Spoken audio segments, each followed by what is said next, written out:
দক্ষিণ গণ অধিকার পরিষদ দ্রব্যমূল্যের অস্বাভাবিক ঊর্ধ্বগতি, সড়কে মৃত্যুর মিছিল, ব্যাংকিং খাতে লুটপাট সহ চলমান নৈরাজ্যের বিরুদ্ধে এই প্রোগ্রাম আয়োজন করেছে।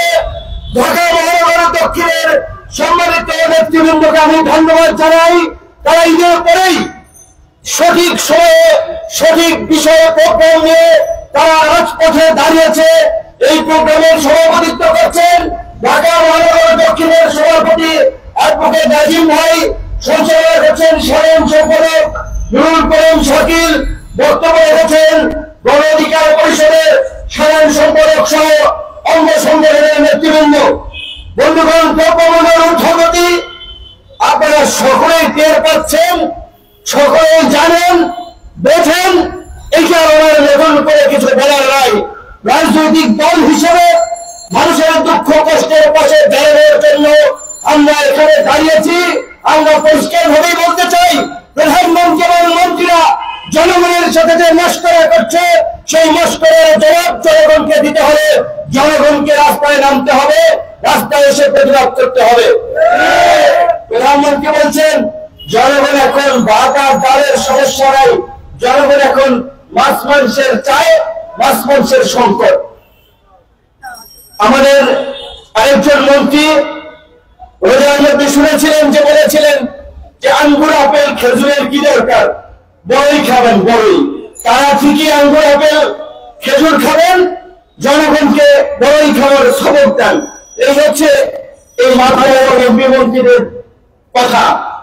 আজকে একটা গুরুত্বপূর্ণ টপিক আমাদের নেতৃবৃন্দ পিক করেছে, ব্যাংকিং খাতের লুটপাট। দেখেন, সাধারণ জনগণ, রিক্সাওয়ালা, কৃষক, শ্রমিক, আইন জনতা হয়তো টের পাচ্ছেন না ব্যাংকিং খাতে লুটপাটের ফলে আপনি কিভাবে ক্ষতিগ্রস্ত হচ্ছেন।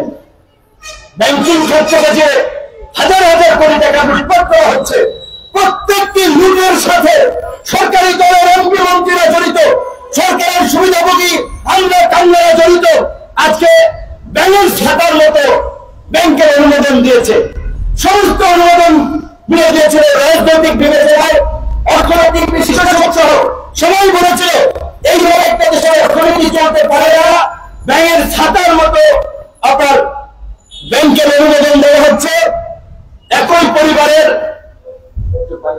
একাধিক ব্যক্তিকে পরিচালনা পরিষদে থাকার সুযোগ করে দিয়েছে, আর তারা ব্যাংকগুলোকে লুটপাট করেছে। এখন এক একটা শিল্প গোষ্ঠীর কাছে 8 থেকে 10টা ব্যাংক, তারা নিজেদের প্রতিষ্ঠানের জন্য লোন নিচ্ছে, যেমন 20,000 কোটি টাকা লোন নিচ্ছে। সেই লোনের যে কিস্তি হচ্ছে, সেই কিস্তি দিচ্ছে না, ওই টাকা আবার লোন করাই দিচ্ছে। এইভাবে আজকে ব্যাংকগুলোকে ভাবা করে ফেলেছে। এই টাকা জনগণের টাকা, এই টাকা দেশের টাকা। আরো সবচেয়ে ভয়ঙ্কর বিষয় হচ্ছে এই চোরেরা, এই লুটেরা এই যে ব্যাংক থেকে টাকা তুলে নিচ্ছে, 300 দেখাইছে যেগুলো গার্মেন্টস, খাল বিলের জমি দেখাইছে মাছের প্রজেক্ট, ফিশারিজ, এগ্রিকালচার, এইভাবে দেখায় হাজার হাজার কোটি টাকা লোন নিয়ে সমস্ত টাকা বাইরে পাচার করে দিয়েছে। টাকা দেশে নাই। আজকে বিচার ব্যবস্থার কি ভঙ্গুর অবস্থা, স্যার আপনারা দেখেছেন। $1 বিলিয়ন, 1100 কোটি টাকার মতো হবে, 1100 কোটি টাকা পাচার হয়ে গেছে। সেই টাকার জন্য আপনার হাইকোর্টে রিট করেছে। হাইকোর্ট সেই রিটের তদন্তের নির্দেশ দিয়েছিল, কিন্তু আমাদের অ্যাপিল ডিভিশন সেই তদন্ত পর্যন্ত আর যায় নাই। তারা বলছে যে এগুলো দেখার জন্য অনেক সংস্থা আছে, এগুলো আদালতের কাজ দেওয়া উচিত হবে না। এবার আদালতের কাজ কি বলেন? জনগণ দেশের টাকা পাচার হয়ে যাচ্ছে, চুরি হয়ে যাচ্ছে, সেইটার জন্য একজন ক্ষুব্ধ নাগরিক কোর্টে রিট করলো, কোর্ট একটা তদন্তের পর্যন্ত নির্দেশ দেয়নি। এইভাবে আজকে কোর্টকে তারা নিয়ন্ত্রণ করছে। আপনারা বলেছেন গণ অধিকার পরিষদের সাধারণ সম্পাদক সভাপতি নামে মামলা হয়েছে, গ্রেপ্তারি পরোয়ানা জারি হয়েছে। গ্রেপ্তারি মামলার গ্রেপ্তারি পরোয়ানার খাতা পড়ি নতুন কি যারা বিরোধী দলের রাজনীতি করছে প্রত্যেকের নামে শত শত মামলা রয়েছে, জেলে যাচ্ছে আসছে। কেউ কি শেখ হাসিনার কাছে নথি স্বীকার করেছে? শেখ হাসিনার কাছে নথি স্বীকার করে নাই, ভবিষ্যতেও করবে না। আজকে শেখ হাসিনা ভাবছে রাজনৈতিক কায়েম করেছে, যেভাবে খুশি সেভাবে করবে। নির্বাচনের মধ্যে জনগণের সঙ্গে প্রহসন করছে, প্রতারণা করছে। জাতীয় নির্বাচন জনগণের টাকা খরচ করে আওয়ামী লীগের নেতাদেরকে দিয়ে হাস্যরসের নাটক মঞ্চস্থ করেছেন নির্বাচনের নামে। জাতীয় নির্বাচন গেছে, এখন স্থানীয় নির্বাচন, আবার সেই নাটক করছেন। এখন বন্ধুগণ, আমরা অবলা জনগণ, অবুঝ জনগণ এই প্রতারকদের ফাঁদে বারবার পা দিচ্ছি। আমরা বুঝতেছি না, নৌকা তুলে দিয়েছে যে দলীয় প্রতীক থাকবে না। এই স্থানীয় নির্বাচনে যখন দলীয় প্রতীক দেয় তখন আমরা বলেছিলাম শেখ হাসিনা আওয়ামী লীগ সংঘাত সহিংসতাকে গ্রাম পর্যন্ত ছড়িয়ে দিয়েছেন অভিশপ্ত নৌকা দিয়ে। এই নৌকা হচ্ছে বহু নৌকা, এই নৌকা দেশের মানুষের জন্য অভিশপ্ত নৌকা। এই নৌকা যে কাজ করছে বিনা উন্নয়ন ছাড়িয়ে গেছে। আজকে জনগণ এই নৌকা থেকে মুখ ফিরিয়ে দিয়েছে, সেই কারণে আজকে স্থানীয় নির্বাচনে নৌকা তুলে দিয়েছে। নৌকা তুলে দিলেও কিন্তু ওই নৌকার লুটেরাই প্রার্থী হচ্ছে, এই দুর্বৃত্তরাই প্রার্থী হচ্ছে। বিরোধী দল সমূহ আনুষ্ঠানিক ভাবে এই ভাগ বাংলার নির্বাচন বর্জন করেছে। আপনারা জানেন প্রতারণা প্রশাসনের নির্বাচন করে আবার স্থানীয় নির্বাচনেও তারা একই কাজ করছে। কাজে আপনাদেরকে বলবো, এই নির্বাচনে আপনারা কেউ অংশ নেবেন না, এই নির্বাচনে কেউ ভোট দিতে যাবেন না, এই চোর ডাকাতদের ভয় পাওয়ার নির্বাচনে গিয়ে আপনারা কেউ বৈধতা দিবেন না। জাতীয় নির্বাচনে যেমনি ভাবে আন্তর্জাতিক মহল দেখেছে এই নির্বাচন দেশের মানুষ প্রত্যাখ্যান করেছে, একইভাবে এই উপজেলা নির্বাচনে প্রত্যাখ্যানের মধ্যে দিয়ে আপনারা দেখিয়ে দেবেন শেখ হাসিনা এবং আওয়ামী লীগকে এই দেশের জনগণ বিশ্বাস করে না। আজকে ব্যাংকিং খাতের লুটপাটের পাশাপাশি পাওয়া গেছিল আপনার সড়কে মৃত্যুর মিছিল। হতাকষ্ট মন্ত্রী হচ্ছিলেন শুরুর দিকে ক্যামেরা দেওয়া হইতো, বাসে উঠতো, ইয়ার কি করে মাসুদকে বলে মাসুদ তুমি ভালো হয়ে যাও। আচ্ছা, আপনারা হাসি ঠাট্টা করে মজা পান, ভাইরাল হয়ে বাস্তবতা একটু বিবেচনা করেন। একজন মন্ত্রীর কাজ কি দুর্নীতি অনিয়মের সাথে জড়িত একজনকে বলা যে মাসুদ তুমি ভালো হয়ে যাও, নাকি তার বিরুদ্ধে আইনগত ব্যবস্থা নেওয়া? আইনগত ব্যবস্থা না নিয়ে তাই ভাড়ামি করছে, প্রশাসন করছে, তামাশা করছে। সড়ক পরিবহন মন্ত্রণালয়ের দায়িত্ব নিয়ে বসে আছেন, খাদাকষ্টগিরি করার জন্য কয়েকদিন ভাইরাল হয়েছেন, মিডিয়ায় নিউজ হয়েছে, আর সড়কে মানুষের মৃত্যুর মিছিল চলছে। আমাদের ভাইরা বলেছে 2023 সালে 6,500 মানুষ সড়ক দুর্ঘটনায় মারা গিয়েছেন। গত এক মাসে 565 জন মানুষ এই সড়ক দুর্ঘটনায় নিহত হয়েছে। প্রতি বছর সড়কের অব্যবস্থাপনা, ফিটনেসবিহীন গাড়ি, প্রশিক্ষণ না থাকা ড্রাইভার, বেপরোয়া গতি, এর কারণে প্রাণ ঝরে যাচ্ছে।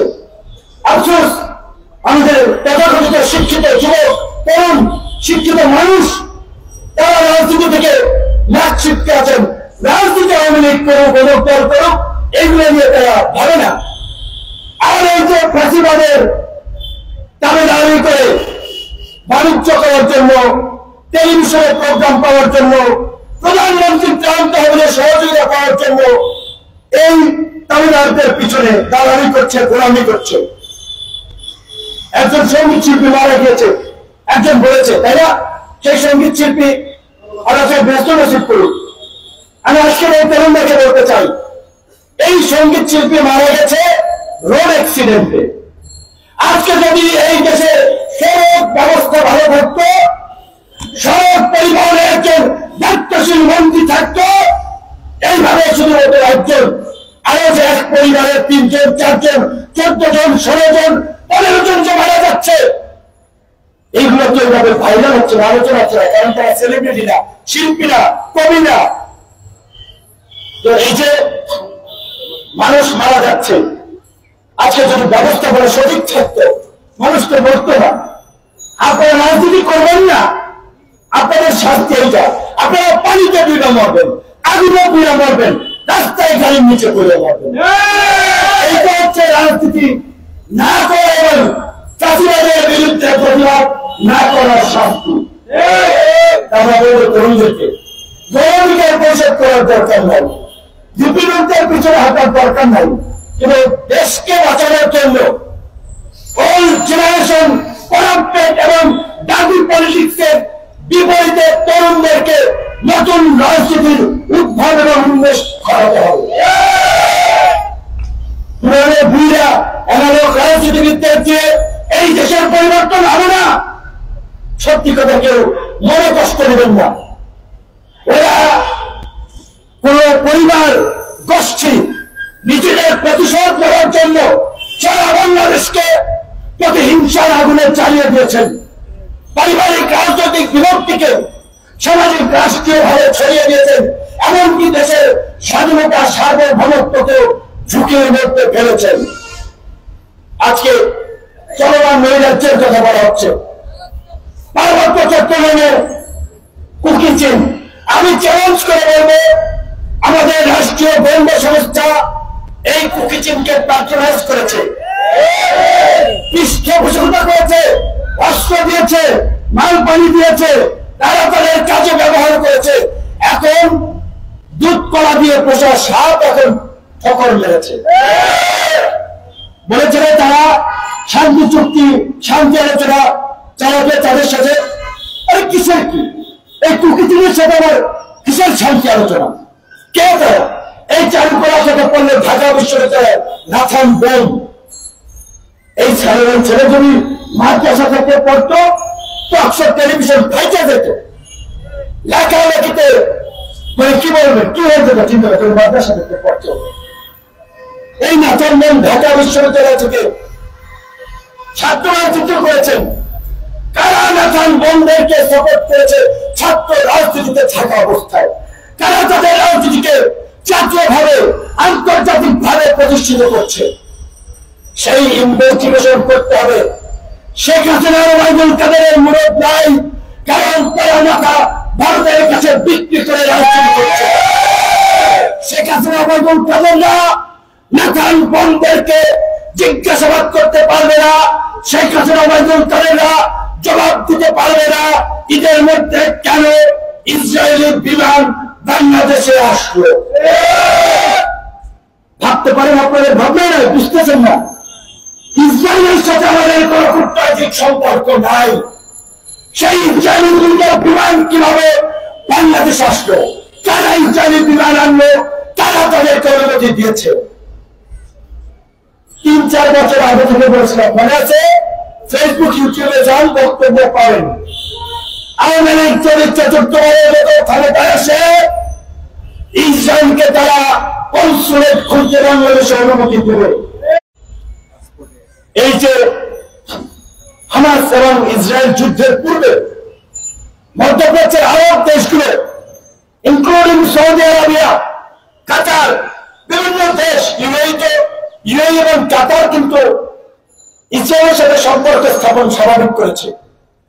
এক এক দেশে বোমা মারবে, অশান্তি জ্বালাইবে, তারপরে মানবাধিকার, শান্তি এই সমস্ত আলোচনা দিয়ে ধ্বংস করে মরণগিরি, বিশ্ব মরণগিরি তারা করে। তো সেখানে মার্কিন যুক্তরাষ্ট্রের সমর্থন তাতে ছিল। সেখানে হামাস ইসরায়েল এই যে গত বছরের 7 অক্টোবর অপারেশন ফ্লাড আল আকসা যদি অপারেশন না হতো তাহলে এই সম্পর্ক এতদিন স্বাভাবিক হয়ে যেত। এই যুদ্ধ পক্ষ থেকে একটা রহমত। এই যুদ্ধের ভয়ে আরবরা আবার মুসলিম ভ্রাতৃত্বের জায়গা থেকে কাছাকাছি আসতেছে, ঐক্যবদ্ধ হচ্ছে। তো এই ওই প্রচার যদি চলতো তার এখন হয়তো বাংলাদেশে এই ভারতের মদতপুষ্ট মোদির গোলাম হাসিনা ওবায়দুল কাদেররা এই দেশে ইসরায়েলি কনসুলেট খোলার ব্যবস্থা গ্রহণ করত। পাসপোর্ট আমাদের পাসপোর্টে রাখা ছিল, এই পাসপোর্ট ইসরায়েল ব্যতীত পৃথিবীর সব দেশের ভ্যালিড সেইখানে ইসরায়েল তারা তুলে দিয়েছিল। ওই ইসরায়েলি প্লেন এসেছে, সরকারের সাথে যে চুক্তি ছিল 2000 সম্ভবত 11-17 সালে ভারতের সাথে আরো অনেক চুক্তি হয়েছে। বঙ্গোপসাগর কেন্দ্রিক উপকূলীয় অঞ্চলে ভারত নজরদারি করবে।